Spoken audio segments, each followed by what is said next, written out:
కాంగ్రెస్ సంబంధించి 4 నెలలు అయింది దాదాపు రేవంత్ రెడ్డి అధికారంలోకి వచ్చి. ఎట్లా ఉంది మీ అబ్జర్వేషన్ ఏంటి? వాళ్ళ అడుగులు తడబడతా ఉన్నాయి. ఏం చేయాలో వాళ్ళకి అర్థమైతలేదు, ఎట్లా ముందుకు పోవాలో అర్థమైతలేదు.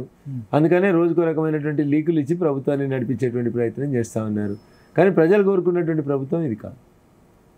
ఏం చేయాలంటే ప్రభుత్వం నుంచి ఎక్స్పెక్టేషన్? ఇప్పుడు ఒకటే మాట సార్, చాలా గొప్పలు మాట్లాడినాం, చాలా ముచ్చట్లు చెప్పినాం మనం. నవంబర్లో మీరు ఎవరు కూడా, వ్యవసాయదారులు ఎవరు కూడా, రైతులు ఎవరు కూడా మీరు తీసుకున్న ₹1,00,000 లోపు రుణాన్ని కట్టకండి. దయచేసి నా మాట వినండి. డిసెంబర్ 9 నాడు నేను ముఖ్యమంత్రిగా ప్రమాణ స్వీకారం చేస్తాను. మొట్టమొదట నేను రైతుల రుణమాఫీ 2 లక్షలకు చేస్తా అన్నారు. So what is your hurdle sir? బ్యాంకులో అయితే లిస్ట్ ఇస్తారు కదా సార్. కేసీఆర్ 5 ఏళ్ళు పట్టింది, 10 ఏళ్ళు పట్టింది, 5 నెలలు కూడా 10 ఏళ్ళు పట్టింది, 10 ఏళ్ళు పట్టింది. అంటే ఈయన కూడా 10 ఏళ్ళకి చేస్తాడా? ఈయన చెప్పింది కదా, రేవంత్ రెడ్డి గారే చెప్పింది కదా. మీరు చెప్పని మాట చేయమని నేను అడుగుతలేను. రేవంత్ రెడ్డి గారు ఏమన్నారు? మీరు నవంబర్లో లోన్లు రీపేమెంట్ చేయకండి, డిసెంబర్లో నేను వచ్చి మీ లోన్లు కడతా అన్నారు.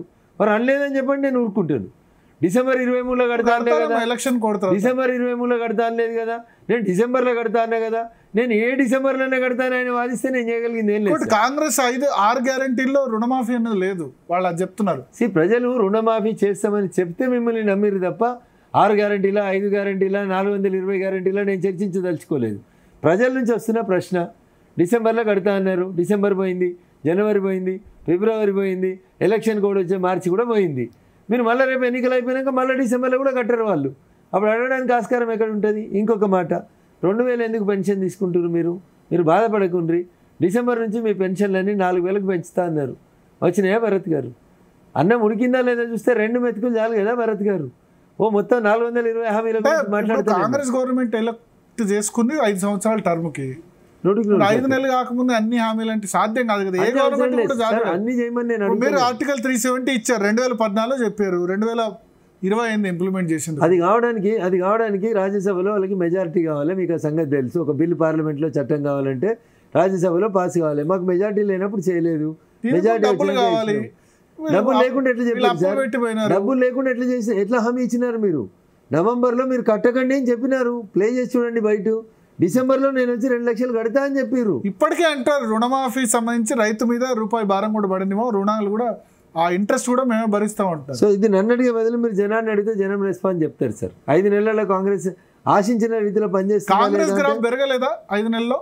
39% ఉన్న ఓటు బ్యాంక్ కాంగ్రెస్ది ఇవాళ 40-45 దాటలేదా? No, I don't think so sir. TRS weak అయిందంటారు.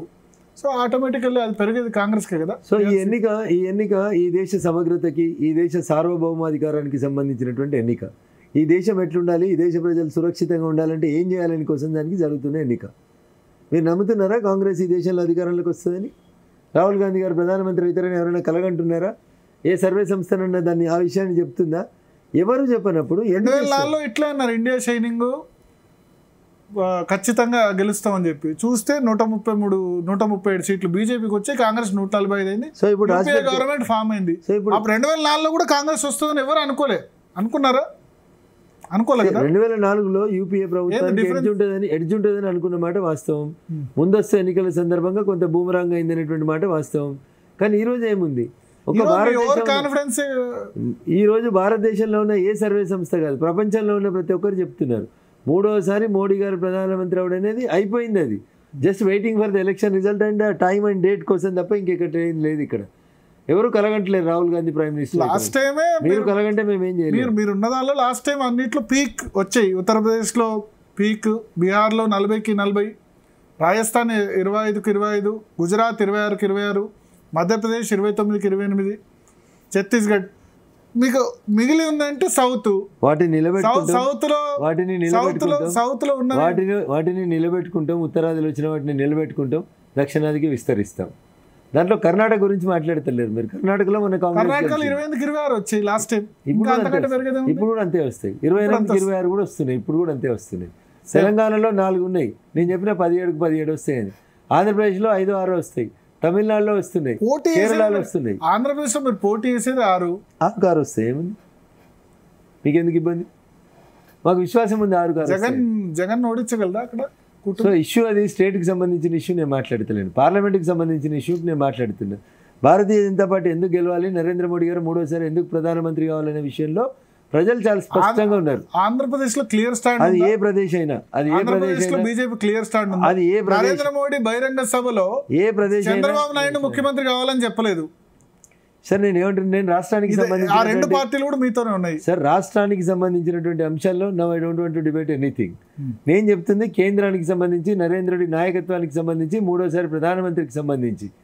తూర్పున సూర్యుడు వస్తాడనేది ఎంత నిజమో, నరేంద్ర మోడీ గారు మూడోసారి ప్రధానమంత్రి అవుతారు అనేది అంత నిజం.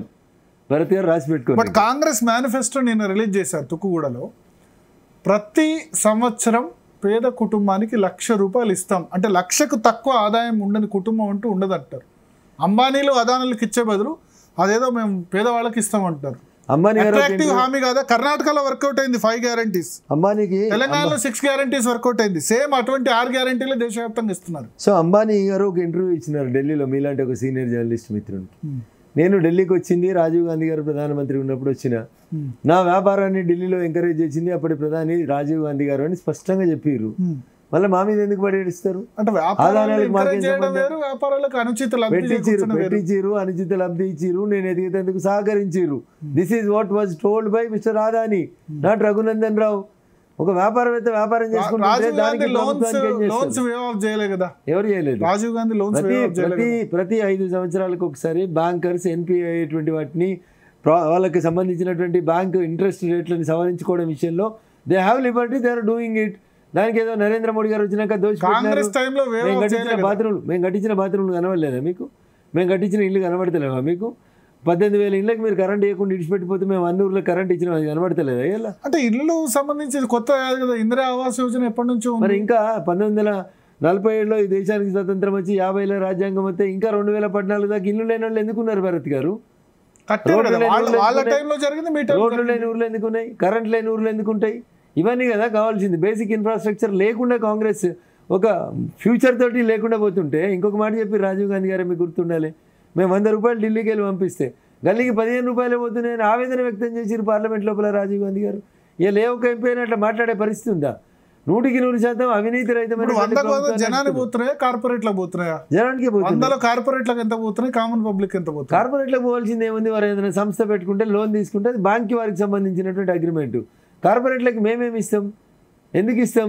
కంపెనీ పెట్టమని ఎంకరేజ్ చేస్తాం, స్థానికంగా ఉద్యోగాలు ఇవ్వమని అడుగుతాం, స్థానికంగా ఎకానమీ పెంచడానికి ప్రయత్నం చేయమని అడుగుతాం తప్ప ఏ వ్యాపారవేత్త అయినా ఫ్రీ ఎందుకు పనిచేస్తాడు ఎవరికైనా? ఇప్పుడు ప్రధానంగా ఒక విమర్శ ఏంటంటే BJP alliance partners ED, CBI,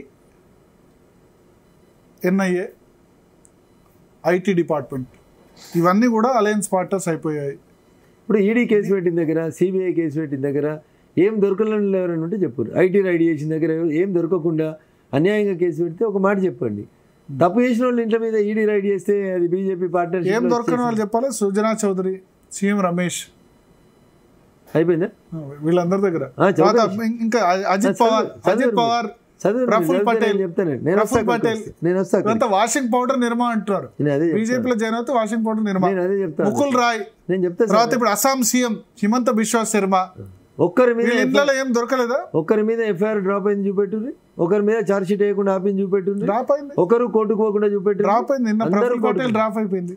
నిన్నటి సంగతి నేను చూడలేదు సార్. నేను ఎలక్షన్ క్యాంపెయిన్ నుంచి ఇక్కడికి వచ్చిన, ఒకవేళ వస్తుంది. హిమంత బిశ్వ శర్మ అస్సాం సీఎం డ్రాప్ అయిపోయింది. ఏ కేసు డ్రాప్ కాదు సార్, ఏ కేసు కూడా డ్రాప్ కాదు.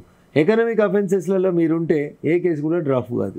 వ్యక్తిగతంగా వెంజెన్స్ పాలిటిక్స్ కోసం ఏమైనా ఎఫ్ఐఆర్లు పెడితే అవి డ్రాప్ అవుతాయి తప్ప మీరు క్రైమ్ చేసి ఉంటే. ఏమైంది మరి సుజనా చౌదరి మీద కేసు? కోర్టుకు పోయి స్టే తెచ్చుకున్నాడు కదా, బీజేపీలో చేరకంటే ముందే కోర్టుకు పోయి స్టే తెచ్చుకుండు కదా. మీరు దాన్ని కూడా సుజనా చౌదరి కోర్టు స్టే ఇచ్చింది కదా. కోర్టును అడుగురు ఎందుకు స్టే ఇచ్చినామని. సీఎం రమేష్ గారు కంపెనీకి వెళ్ళి లోన్ తీసుకున్నారు, కేసు అయింది, కోర్టుకు పోయినారు, బెయిల్ తెచ్చుకున్నారు. వీళ్ళు పోలేదా? ఈడీ వినలేదా? సోనియా గాంధీ గారిని పిలవలేదా? రాహుల్ గాంధీ గారిని పిలవలేదా? ప్రియాంక భర్తని రాబర్ట్ వాద్రా గారిని పిలవలేదా? సో ఎఫ్ఐఆర్ పెట్టి పిలిచినంత మాత్రాన ఉరి తీయాల్సింది ఏముండదు భరత్ గారు. There is certain due process by the court. Court process చేస్తుంది, చేసిన తర్వాత ముద్దాయిలు ఎవరు కాంది ఎవరు తెలుస్తుంది.